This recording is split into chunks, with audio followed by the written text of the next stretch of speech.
Alfie Gardner. Alfie is next in line. All Hi there. right. Hey. Well, how's it going? Nice Good. plant. Thank you so much. She's my office friend. Oh, you gotta have friends. I have mine in the background as well. Beautiful. So, uh, eager to hear your lessons learned from this year, and Yeah. so share away your slides should you have any, and I'll catch you in a few minutes. Awesome. Thank you so much. Cool. Thank you, everyone. Let me just share my screen. So, hi everybody. My name's Alfie. I'm product marketing manager at HowNow.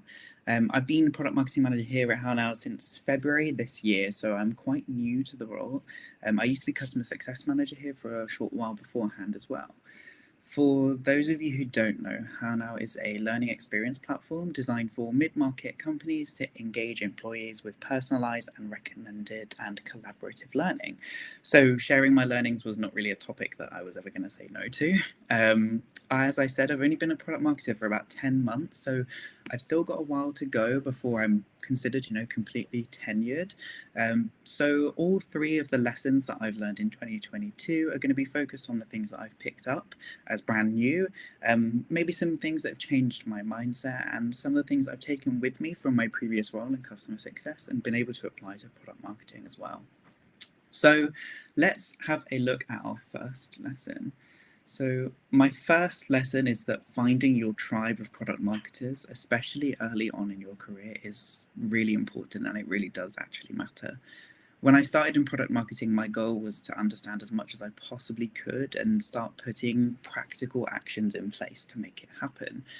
I was kind of seeking out guidance and best practices from people who were more established in the industry, and perhaps from organizations who had really well established product marketing functions and processes with full teams of people who had years of experience. And whilst I can still learn from those people, they didn't necessarily feel like my peers. And at some points, there was times when I felt a little bit too uncertain to ask questions that would kind of expose me as being really new to product marketing or even an imposter. I think if you're also a solo product marketer, it can be quite an isolating role, especially if you're in a small business and you're a first hire like I was to HowNow. So I'm glad that I managed to find a community from the folks at Moonshot, who put together the WTF is Go-to-Market course. They've brought together loads of like-minded solo, small-scale product marketers, and we were able to kind of all share a kind of shared collective experience. And it was really interesting to I kind of see that there were other people encountering the same challenges as I was, and we were able to bounce ideas off of each other and get great advice and guidance from them when they needed it, and also reaffirm that some of the instincts and assumptions that I had about product marketing were at least being pointed in the right direction. And sometimes I've found that being told that you're just going in the right direction and making the right judgment calls from those in exactly the same position as you go a really long way in building up your decision making, your knowledge, and your confidence as well.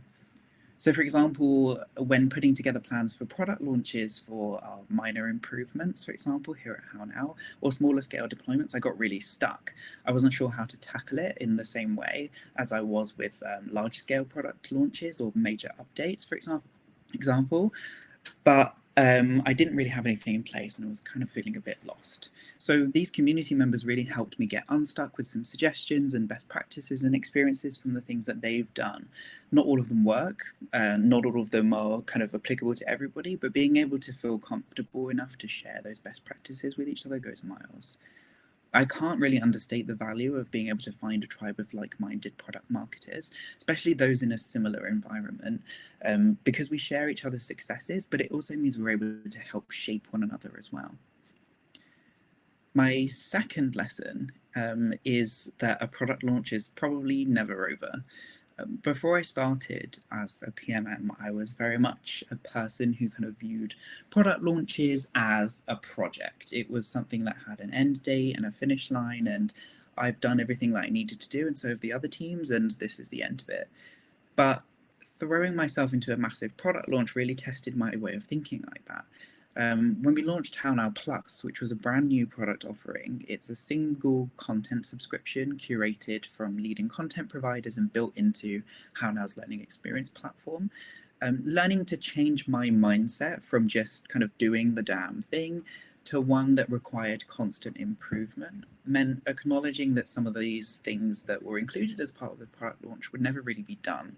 There was always going to be better customer education opportunities, greater chances to refine our messaging and the positioning of our product as well, and make tweaks to our internal processes and even improve the technical build of the product as well. It meant that there were sometimes opportunities to do things that were unscalable post-launch, like spending time to interview each of our customer stakeholders who bought How Now Plus, for example, to refine our messaging and proposition over time, or even creating a dedicated feedback loop, which hadn't been initially planned, directly to the product team who built How Now Plus. It meant that we would first of all get incredible insights from a select pool of users and customers, and it would also mean that we're able to make more agile product improvements as well. This kind of approach meant that we're able to create a product more suited to solve the problems that customers want solved, and also improve how we communicate the value proposition of it as well.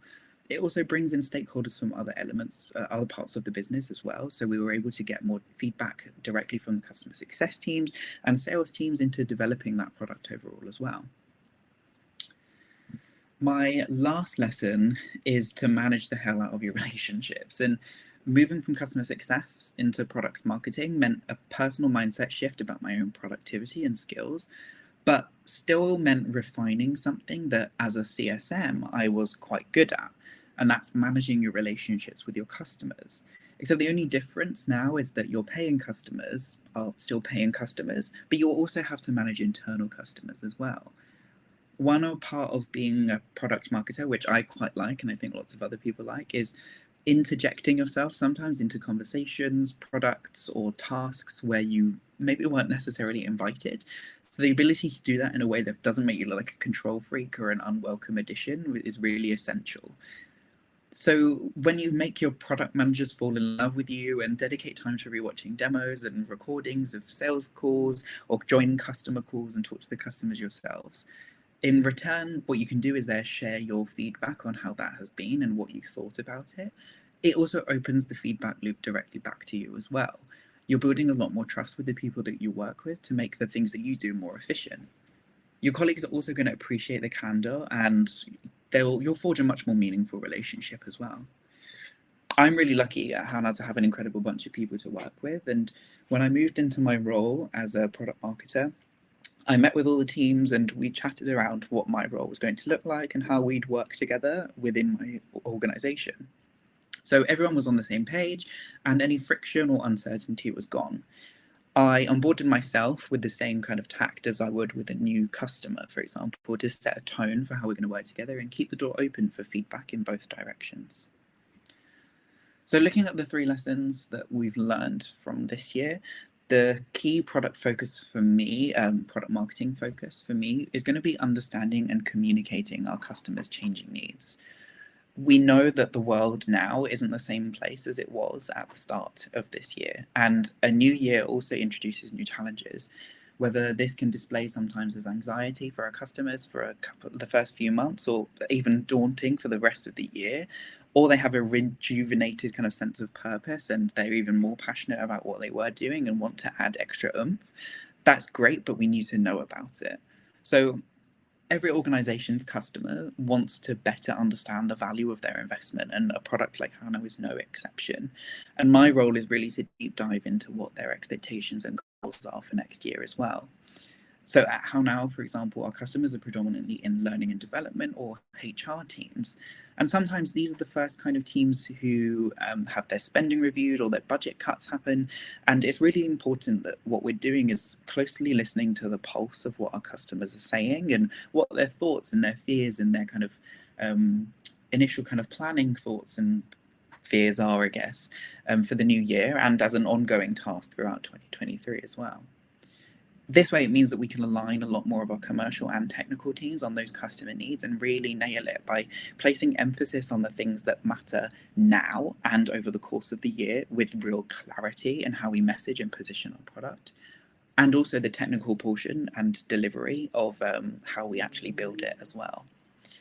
So that's my key focus for 2023. If you want to follow me, feel free to. You can scan me, you can search me on LinkedIn, or send me an email as well if you'd like to. But yes, that is everything. So if anybody has anything they want to add, feel free.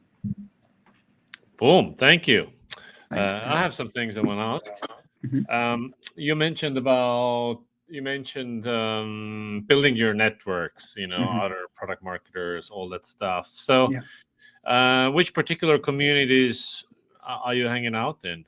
So originally, I kind of threw myself into every single one I could possibly find. I started using like Product Marketing Alliance, which I think is still a great tool. I think there are a lot of people in it as well. And so I wanted to find something that was a little bit more tailored towards very early stage product marketers. And it was actually through my manager who used to work with two really great product marketers, James Storm Pipe and Alicia Carney, so from Remote and Loon, and they both run Moonshot that offers a certification program for new PMMs in startup businesses. So I joined their course and managed to meet the rest of my cohort, and that's how I met them through that. All right. Fantastic. Yeah. You mentioned your priority for the next year is going to be understanding your changing customer needs. Yeah. So how are you going to do that? Well, I think the first thing we're going to do is continue what we've already started in 2022. So one of the focuses for 2023, as I said, was understanding the customer needs more. So what we've started to do is discuss with our customers their plans for 2023 already. So when it comes to understanding what their budgets are going to look like, what their motivations, what their kind of thought processes are like right now, and to planning the end of 2022, beginning of 2023, it means that we're able to get a picture of where they are at the end of this quarter, let's say, and where they'd like to be at the end of the next. It also means that we're opening up more lines of communication with our existing customers as well. So we're doing a lot of work recently over creating more community with our customers, especially. We felt that there was a great source of knowledge that we weren't necessarily tapping into, which is what we wanted to do by introducing more customer events and more opportunities for us to talk directly to customers with research, and a lot more kind of market research as well with the potential customer market.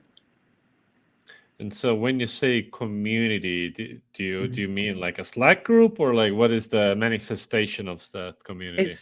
We're still in the process of designing it of a way that kind of works exactly for us. Obviously, we are a learning and development adjacent kind of organization, so we'd want to do it in a way that shares best practices between customers. So what we're doing to start with is introducing more of a sense of community between our paying customers right now, and with the intention of bringing people together in hybrid events, for example, that might happen in real life, just so that we can kind of learn a little bit more from everyone's shared experience and use that as a kind of catalyst for creating better product stories and being able to kind of make stronger storytelling suggestions as well. Yeah. So we'll probably start with events and then move into something a bit more digital.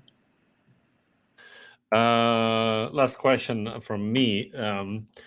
95% of your target market is not in market today, meaning they're not shopping for it, they're not looking for you today, but maybe next year.